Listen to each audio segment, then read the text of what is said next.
Okay, so today we are pulling back the curtain on the world of online influence. And what's behind it is, well, it's a lot more industrial than you might think. Yeah, we're looking at source material from a massive security breach, and it basically exposed the entire playbook of a really high-profile, venture-backed startup. It's this perfect storm, you know? You've got cutting-edge AI on one hand, and on the other, this almost retro physical setup. It's bizarre. So our mission for you, the listener, is to unpack this central contradiction. Right, an AI marketing company that depends on, what was it, over 1,000 actual physical mobile phones. Exactly. And we're going to get into who's funding this. We're talking a venture capital giant, Andreessen Horowitz or A16Z. Sure. And then the really critical issue of advertising disclosure on TikTok. This isn't just a tech story. I mean, it's a revelation about the sheer scale of digital deception. And how easily that line between real content and a paid ad just gets erased. Systematically erased. And the scale, like you said, that's really the first shock. So we have to start there.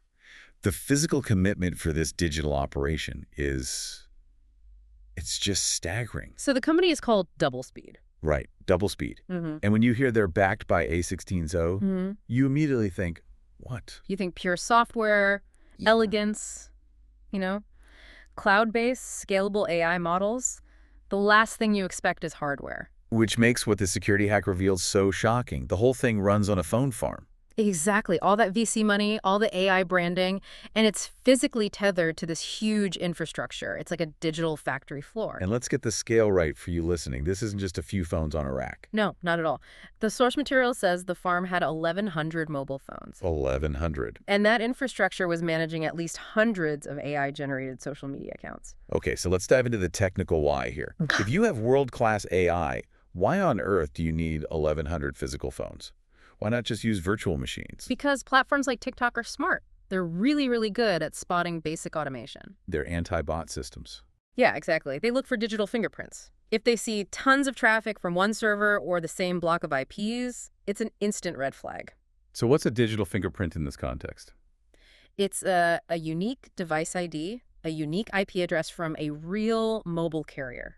Things that make you look like a real person in a real location. So if hundreds of accounts are all popping up from the same 20 IP addresses, the algorithm flags it as coordinated inauthentic behavior. Game over. They get suppressed or just banned. So the 1,100 phones are there to create 1,100 unique digital identities. Precisely. It's authenticity at scale.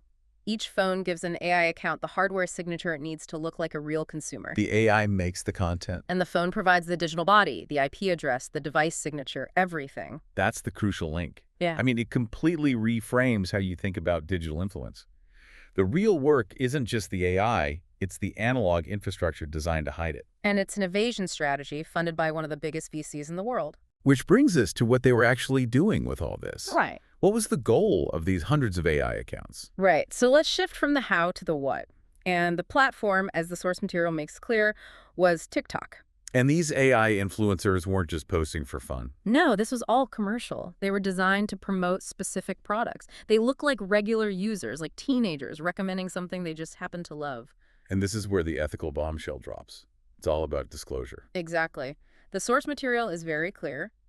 The products were promoted, and very often without the required disclosure that these were ads. So covert advertising. That's exactly what it is. I mean, for you listening, the difference is everything. When a real person uses a hashtag like hashtag ad or hashtag sponsored, you know it's a commercial relationship. You can judge it accordingly. But when an AI that looks like a friendly peer recommends a product without that tag, you assume it's a genuine organic review.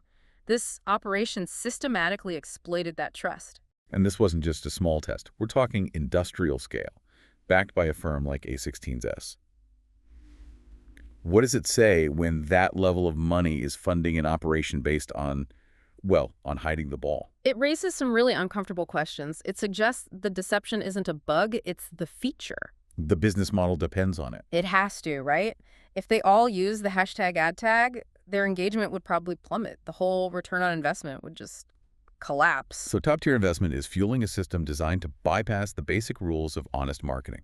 And it gives these products an unfair advantage in TikTok's algorithm. For you, this has to change how you look at trending content, How much of it is real and how much is being pumped out by an army of phones in a server room somewhere? It's a powerful thought. And now we get to the part where the whole thing comes crashing down. The breach. This massive, sophisticated operation was compromised. A hacker got control of everything, the back end, the data, and even the phone farm itself. And that's the Achilles heel of a centralized system, isn't it? One successful breach of the central hub gives an attacker the keys to every single physical device. The source says the hacker took control of more than 1,000 smartphones. You don't just get their emails, you get the entire deception machine. And we have a clear timeline here. This wasn't something the company was unaware of. Right. The hacker, who was acting as a white hat, reported the vulnerability to Doublespeed on October 31st, 2025. So they gave them a heads up. Hey, your entire business is exposed. But this is where the corporate response, or lack of one, becomes the story. When the article was written on December 17th, the hacker said they still had access. Wait, so that's, what, almost 7 weeks later? Nearly 7 weeks of sustained active access to the company's backend. How is that even possible? If this operation is so valuable that A16z is backing it, how do you let an outsider control your core asset for that long? It suggests a major problem with their priorities. A security response to something this critical should be instant. So it's either, what, catastrophic incompetence? Either that, or, and this is more cynical, maybe they were unwilling to shut down a profitable operation, even for a day, to fix a fundamental flaw. And the company's silence is the final piece. They refused to comment to the reporter. Which, when your core security is in question, says everything, doesn't it? It really does. And we can't forget the personal stakes for the hacker who found all this. No, they requested anonymity. They were afraid of retaliation from the company. This wasn't just exposing a data leak, it was exposing a playbook. That's a dangerous game. Okay, let's zoom out and synthesize all this. What does it all mean for you, the listener?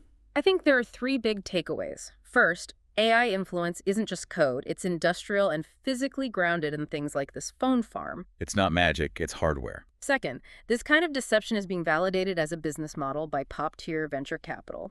And third, the very thing they built to scale their deception, the 1,100 phones, created a single point of failure that brought the whole thing down. The irony is just. It's perfect. This quest for undetectable AI influence relies on a big pile of physical phones that were incredibly vulnerable. It's a fascinating collision, isn't it? You have financial pressure from A16's demanding scale, which leads to skirting disclosure rules.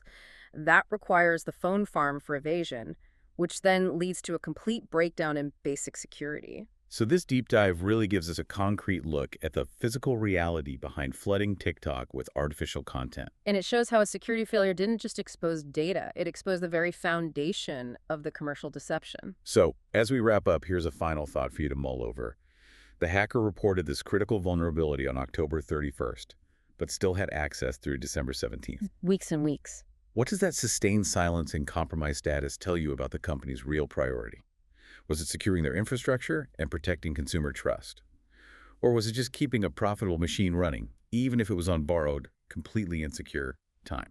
That slow, almost non-existent response to a critical breach. That's often the most revealing detail of all. Something to think about next time an influencer, AI or not, pops up on your feed. Thanks for diving deep with us.